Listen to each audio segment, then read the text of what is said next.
5 రాష్ట్రాల ఎన్నికల్లో బీజేపీ విజయభేరి మోగించడం ఖాయమని ఆ పార్టీ ఓబీసీ మోర్చా జాతీయ అధ్యక్షుడు డాక్టర్ లక్ష్మణ్ ధీమా వ్యక్తం కరీంనగర్ చేశారు.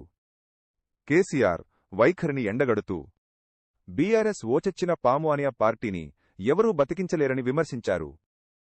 కాంగ్రెస్ బీఆర్ఎస్ లోపాయికారి ఒప్పందాలతో బీజేపీని అడ్డుకోవాలని చూస్తున్నాయని మండిపడ్డారు. తెలంగాణలో బీజేపీ ఒంటరిగానే పోరాడి అధికారాన్ని కైవసం చేసుకుంటుందని స్పష్టం చేశారు.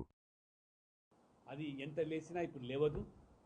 ఒక ప్రతిపక్ష నాయకుడిగా ప్రజలు నమ్మకంతో ప్రతిపక్ష పాత్రను కల్పిస్తే కనీసం అసెంబ్లీకి రాకుండా, ప్రజల సమస్యలను కూడా ప్రస్తావించకుండా, ప్రజా సమస్యల మీద ప్రభుత్వం నిలదీయకుండా ఏ రకంగా వారు ఇక్కడ కూడా మ్యాచ్ ఫిక్సింగ్ ద్వారా ఒకరికొకరు లోపాయికారిగా సహకరించుకుంటూ వాళ్ళ తెలంగాణలో కూడా బీజేపీ అజయశక్తిగా మారుతుందని చెప్పి దొడ్డిదారిన అడ్డుకునే కుట్రలు పడుతున్న విషయాన్ని తెలంగాణ ప్రజలు కూడా గమనిస్తారు.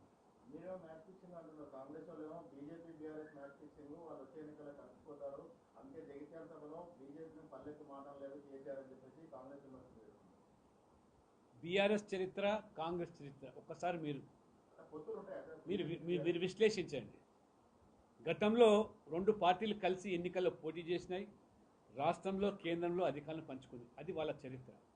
ఇప్పటి వరకు భారతీయ జనతా పార్టీ తెలంగాణ ఉద్యమ సందర్భంలో తెలంగాణ ప్రజల ఆకాంక్షలకు అనుగుణంగా ఉద్యమంలో పనిచేసాం తప్పితే ఏ ఎన్నికల్లో కూడా, స్థానిక ఎన్నికల, సంస్థల ఎన్నికల్లో కానీ, అసెంబ్లీ కానీ, పార్లమెంట్ ఎన్నికలు కూడా ఏనాడు కూడా ఆ పార్టీతో పొత్తు పెట్టుకునే దాఖలాలు లేవు.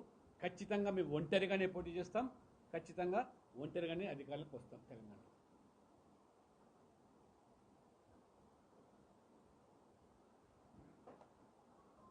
Okay, thank you friends.